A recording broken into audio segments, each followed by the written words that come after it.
puso ko di kalibutan upang sarap ko na natuyuan. Inisipon ko sa kalangitan, mga bulano kapitulan, imong ipahimutan.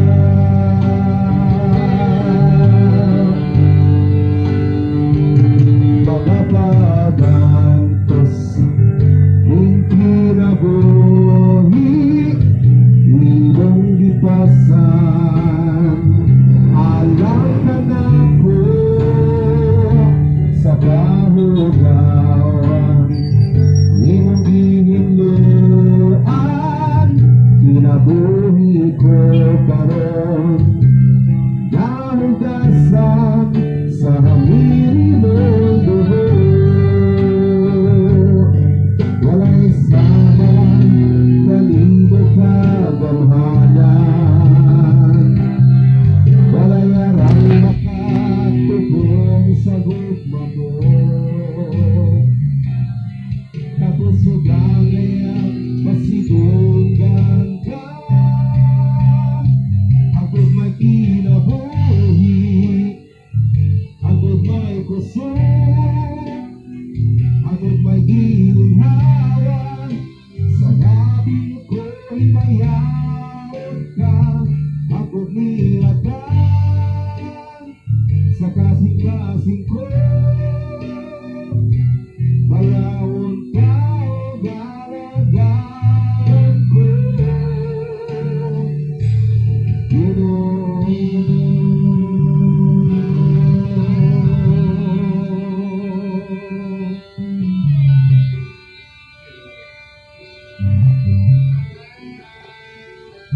Puso ko di kalibutan upang sarap ko na natuyuan. Inisulong ko sa kalangitan, mga bulano kapitulan, imong gipahimutan.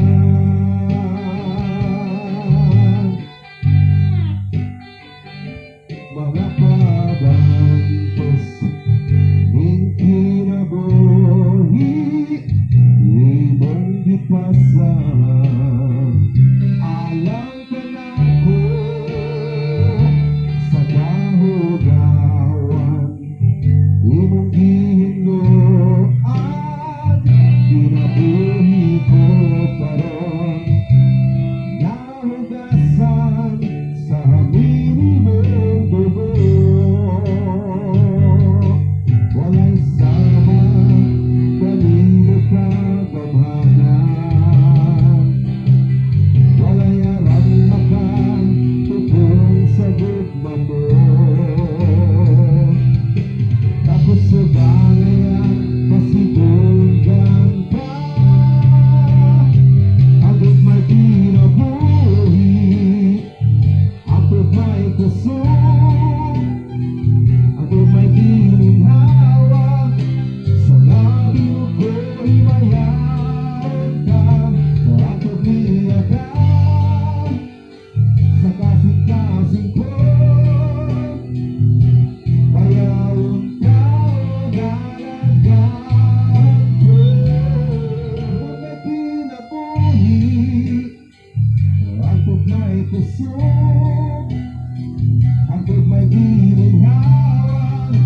Sa gabi ko'y mayawag ka, ako niyagan. Sa kasing-kasing ko mayawag ka o galagaan ko. Ako may kinabuhi, ako may kusog, ako may ginhawa. Sa gabi ko'y mayawag ka, ako niyagan. Sa kasing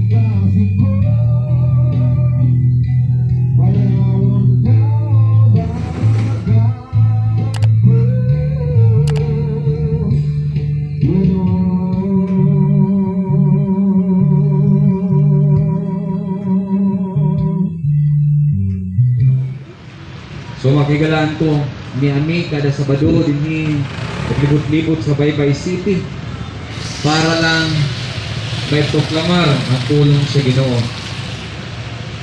Importante na dula guys, sir, ang inyong ibuhat para sa amo higala. Importante good. Importante good. Kaya ano, muli ang subok sa Diyos. Ingon pagpulong sa Ginoo, kung lain na gospel, kung lain na ebanghelyo, bisan pa ang anghel mo'y magda sa ebanghelyo, mahimo kung pwede. Ayun siya, matunglo siya. Matunglo siya. So, kaigalaan ko, kung iba na nga ebanghelyo, kung lain na ebanghelyo, kung lain na ng mensahe, may tungod na sa muagin sa ebanghelyo, dili na higala na maayo.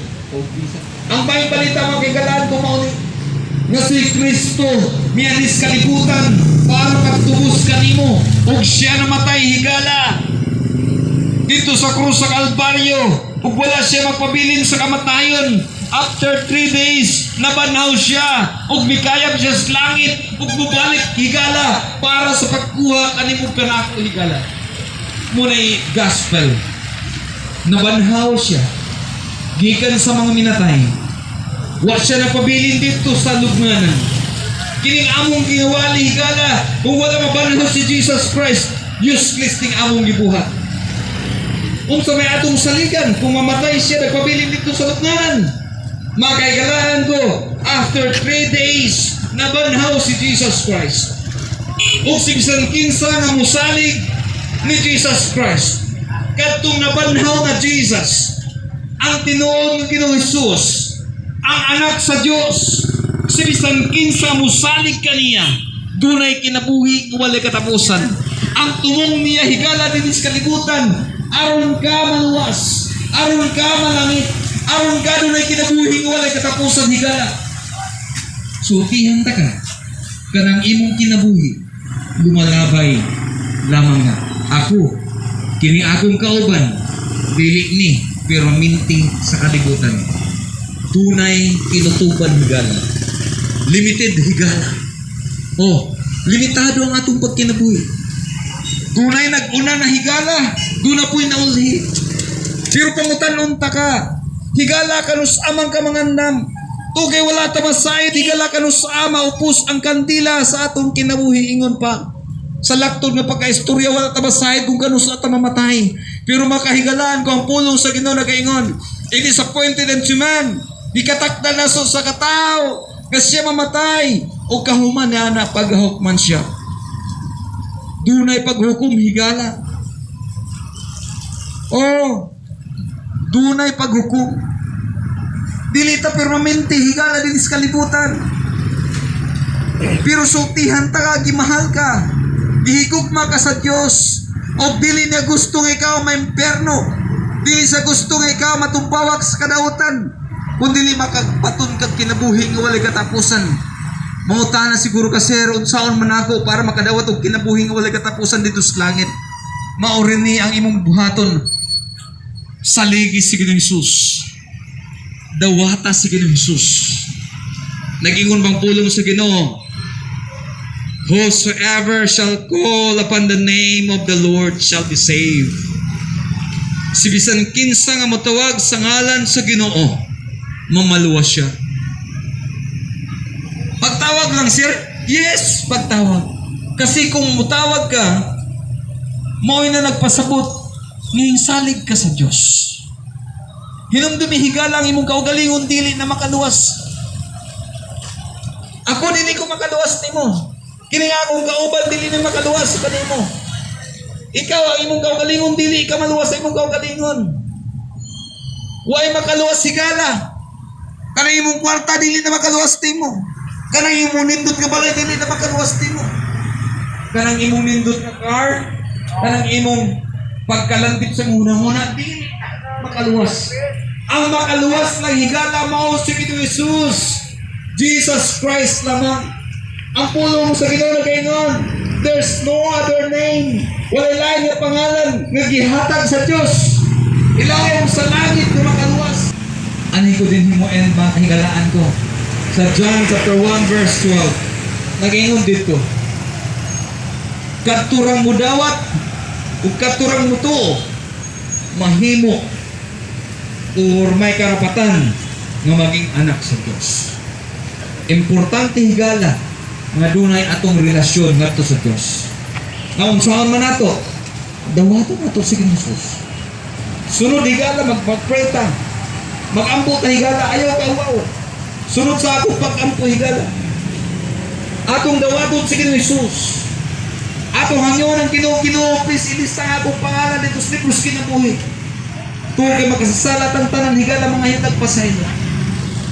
Ug ang Dios faithful nga pasaylo sa atong kasalanan. Pwede ka mag-pray sa imong hunahuna. Pwede ko ka mag-pray pinaagi sa imong boses. Ayaw pa nung panumbalingan ng imong katapat kay dili na makaluwas. Ako dili ko kumakaluwas. Ang makaluwas lang si Ginoong Jesus. Sakto lamang ko nga instrumento higala. Ayaw pud ka ulaw. Ayaw ka ulaw. Actually si Jesus nagpakauaw para nimo o para kanako.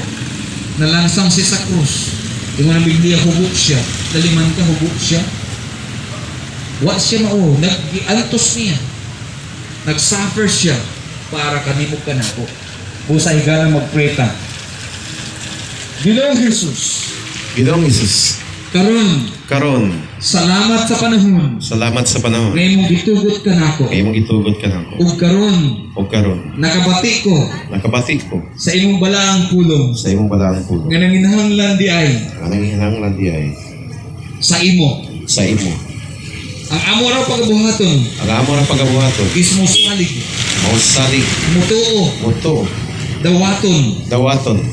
dawaton ka o Dios. dawaton ko Dios. Imong nga Ginoo Ingon nga Ginoo o personal o personal nga manluluwas. na manluluwas. Akong giila, Akong ila, ang akong kaugalingon ako kaubilin, nga ako nga ako, usa ka makasasala. nga usa ka magkansala. Pasaylo ako Dios. Pasaylo ka ko nga Dios. Gikan sa akong pagkahimugso Gikan sa akong paghahimog hangtod karon. hangtod karon. Ang iyon ta ka Ginoo. Ang iyon ka Ginoo. Ilista ang akong pangalan Ilista akong pangalan dito sa libros kinabuhi. dito sa libros Ginoo. Gikan karon, Gikan karon. ikaw na Ikaw na, mo'y magkauna mao'y mag-una sa tanang kong mga lakang. sa plan kong mga lakang. Uhawon ako. Uhawon ako, Gutumon ako gutomon ako sa imong balaang pulo. sa imong balang pulo. Salamat Salamat sa pangalan ni Jesus. sa pangalan ni Jesus. Amen. Amen. Thank you so much for listening, brothers and sisters. Nagaingon ako ni mo, brad or sis. Kung pinag-ingon po sa Ginoo, kinsa to hindawat, kinsa to tuo, ang imong anak sa Dios o anak na ka sa Dios. Nya ako anak sa Dios, sila anak sa Ginoo. Ang ana is igsuon or brother. Kung laki ka, kung buddy, sister. So, brothers and sisters, thank you so much for listening. Ang Ginoo nga panlahin kanimo. Ang Ginoo nga bless kanimo bisag asa ka ang Ginoo hinumdumi. Ang pulong sa ginaraging I will never leave you nor forsake you.